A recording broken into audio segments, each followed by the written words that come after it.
ಎಲ್ಲರಿಗೂ ನಮಸ್ಕಾರಗಳು. 2026 ವೃಷಭ ರಾಶಿಯ ವಾರ್ಷಿಕ ಭವಿಷ್ಯ. ಹೌದು, 2026 ಹೊಸ ವರ್ಷದ ಹೊಸ್ತಿಲಲ್ಲಿ ನಾವಿದ್ದೇವೆ. ವೈದ್ಯಕೀಯ ಜ್ಯೋತಿಷ್ಯ ಶಾಸ್ತ್ರದ ಪ್ರಕಾರ ವೃಷಭ ರಾಶಿಯವರಿಗೆ 2026 ಹೊಸ ವರ್ಷವು ಹೇಗಿರಲಿದೆ ಎಂಬುದನ್ನು ಈ ವಿಡಿಯೋದಲ್ಲಿ ಸಂಪೂರ್ಣವಾಗಿ ನೋಡೋಣ. 2026 ಪ್ರಕಾರ ವೃಷಭ ರಾಶಿಯವರಿಗೆ ಈ ವರ್ಷ ಸವಾಲುಗಳ ನಡುವೆಯೇ ಉತ್ತಮ ವರ್ಷವು ಅನುಭವವಾಗುವುದು.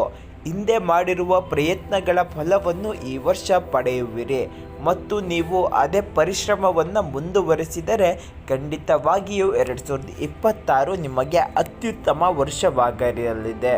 ನೀವು ಜೀವನದಲ್ಲಿ ಸ್ಥಿರತೆಯನ್ನು ಇಷ್ಟಪಡುತ್ತೀರಿ ಮತ್ತು ಈ ವರ್ಷ ನೀವು ಈ ದಿಕ್ಕಿನಲ್ಲಿ ಪ್ರಯತ್ನಿಸಿದರೆ ನೀವು ಯಶಸ್ಸನ್ನು ಪಡೆಯುವಿರಿ.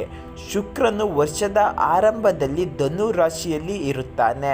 ಜ್ಯೋತಿಷ್ಯದಲ್ಲಿ ಶುಕ್ರನನ್ನು ಐಷಾರಾಮಿ, ಪ್ರೀತಿ, ಆಕರ್ಷಣೆ, ಭೌತಿಕ ಸೌಕರ್ಯ, ಸಂಪತ್ತು ಮತ್ತು ಐಶ್ವರ್ಯದ ಅಂಶವೆಂದು ಪರಿಗಣಿಸಲಾಗುತ್ತದೆ. ಪರಿಣಾಮವಾಗಿ ಹೊಸ ವರ್ಷ 2026ರಲ್ಲಿ ಶುಕ್ರನ ಸ್ಥಾನ ಬದಲಾವಣೆ ಈ ರಾಶಿಯಲ್ಲಿ ಜನಿಸಿದವರ ಜೀವನದ ಮೇಲೆ ಗಮನಾರ್ಹ ಪರಿಣಾಮ ಬೀರುತ್ತದೆ. ಗ್ರಹಗಳ ಸ್ಥಾನಗಳಿಗೆ ಸಂಬಂಧಿಸಿದಂತೆ ಶನಿಯು ಮೀನ ರಾಶಿಯಲ್ಲಿ, ರಾಹು ಕುಂಭ ಮತ್ತು ಮಕರ ರಾಶಿಯಲ್ಲಿ, ರಾಹು ಕೇತು ಸಿಂಹ ಮತ್ತು ಕರ್ಕ ರಾಶಿಯಲ್ಲಿ ಇರುತ್ತಾನೆ. ಇದಲ್ಲದೆ ದೇವತೆಗಳ ಗುರುವು ವರ್ಷದ ಮಧ್ಯದಲ್ಲಿ ಕರ್ಕ ರಾಶಿಯಲ್ಲಿ ವಾಸಿಸುತ್ತಾನೆ, ಹಂಸರಾಜಯೋಗ ಸೃಷ್ಟಿಸುತ್ತಾನೆ. ಇದಲ್ಲದ ಹೊಸ ವರ್ಷದಲ್ಲಿ ಗುರುವು ಘಾತಿಯ ವೇಗದಲ್ಲಿ ಚಲಿಸುತ್ತಾನೆ, ಮಿಥುನ, ಸಿಂಹ ಮತ್ತು ಕರ್ಕ ರಾಶಿಯಲ್ಲಿ ಆಕ್ರಮಿಸುತ್ತಾನೆ. ಇದಲ್ಲದ ಮಂಗಳ, ಬುಧ, ಸೂರ್ಯ, ಶುಕ್ರ ಮತ್ತು ಚಂದ್ರರು ಒಂದು ನಿರ್ದಿಷ್ಟ ಅವಧಿಯಲ್ಲಿ ನಂತರ ರಾಶಿಗಳನ್ನು ಬದಲಾಯಿಸುತ್ತಲೇ ಇರುತ್ತಾರೆ. ಇದು ಈ ರಾಶಿಯಲ್ಲಿ ಜನಿಸಿದವರ ಜೀವನದ ಮೇಲೆ ಸ್ವಲ್ಪ ಪರಿಣಾಮ ಬೀರುತ್ತದೆ. ಒಟ್ಟಾರೆಯಾಗಿ 2026 ಹೊಸ ವರ್ಷ ಸಂಪೂರ್ಣ ಬೆಂಬಲ ದೊರಕಲಿದೆ. ಆರ್ಥಿಕ ಸ್ಥಿತಿ 2026ರಲ್ಲಿ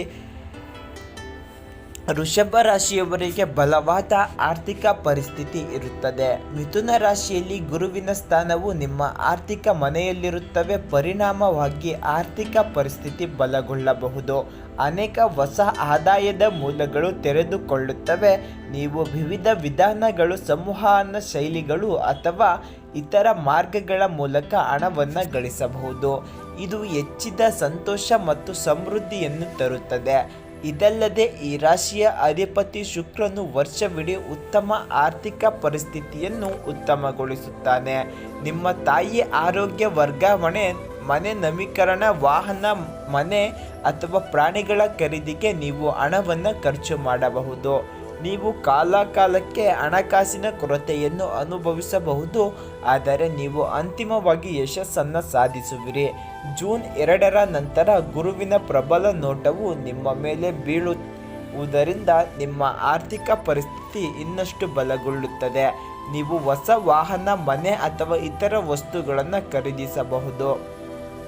ಇನ್ನು ವೃತ್ತಿ ಜೀವನ 2026ರಲ್ಲಿ ಉದ್ಯೋಗಸ್ಥರಿಗೆ ಉತ್ತಮವಾಗಬಹುದು. ಈ ವರ್ಷದುದ್ದಕ್ಕೂ ನಿಮ್ಮ ವೃತ್ತಿ ಜೀವನವು ಪ್ರಗತಿ ಕಾಣುವುದು ಎಂಬ ನಂಬಿಕೆಯನ್ನಿರಿಸಿ ನೀವು ಕಷ್ಟಪಟ್ಟು ಕೆಲಸ ಮಾಡಿದರೆ ಯಶಸ್ಸು ಮತ್ತು ಬಡ್ತಿ ಪಡೆಯುವುದನ್ನು ಯಾರೂ ತಡೆಯಲು ಸಾಧ್ಯವಿಲ್ಲ.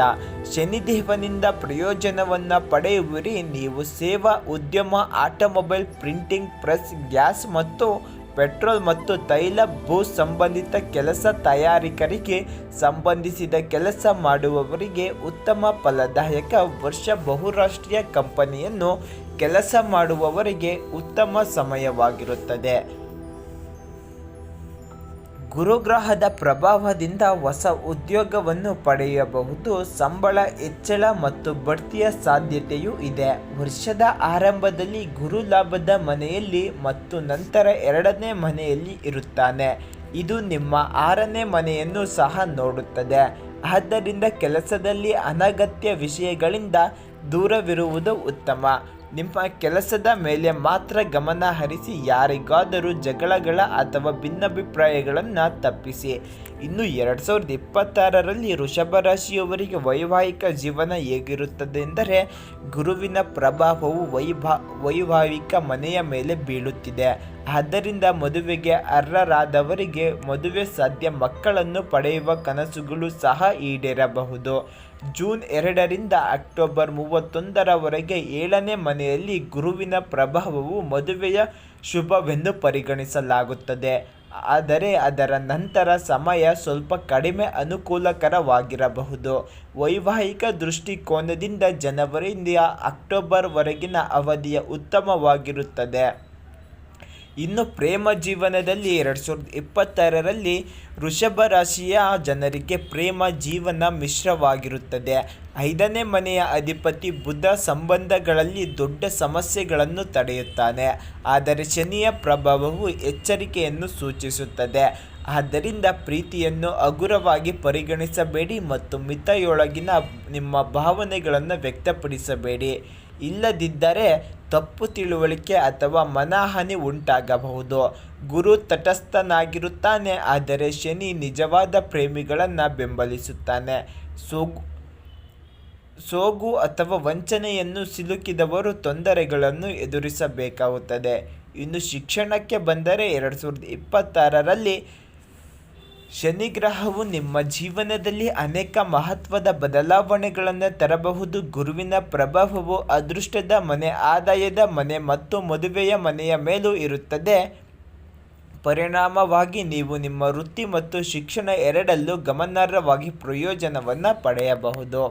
ಇನ್ನು ಆರೋಗ್ಯಕ್ಕೆ 2026ರಲ್ಲಿ ವೃಷಭ ರಾಶಿಯವರಿಗೆ ಹೇಗಿರುತ್ತಪ್ಪ ಅಂದರೆ, ಆರೋಗ್ಯದ ದೃಷ್ಟಿಕೋನದಿಂದ ಈ ವರ್ಷ ನಿಮ್ಮ ಒಟ್ಟಾರೆ ಆರೋಗ್ಯದ ಅನುಕೂಲಕರವಾಗಿರುತ್ತದೆ.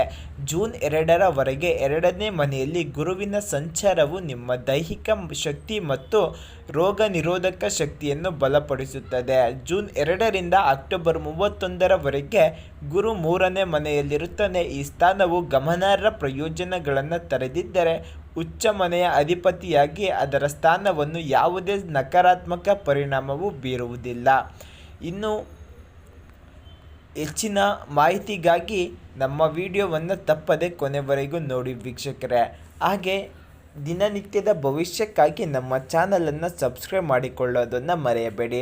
ಯಾರೆಲ್ಲ ವೃಷಭ ರಾಶಿಯವರಿದ್ದಾರೆ ನಿಮ್ಮ ಸ್ನೇಹಿತರು ಹಾಗೂ ಕುಟುಂಬದವರಿಗೆ ಶೇರ್ ಮಾಡೋದನ್ನು ಮರೆಯಬೇಡಿ. ಎಲ್ಲರಿಗೂ ಧನ್ಯವಾದಗಳು.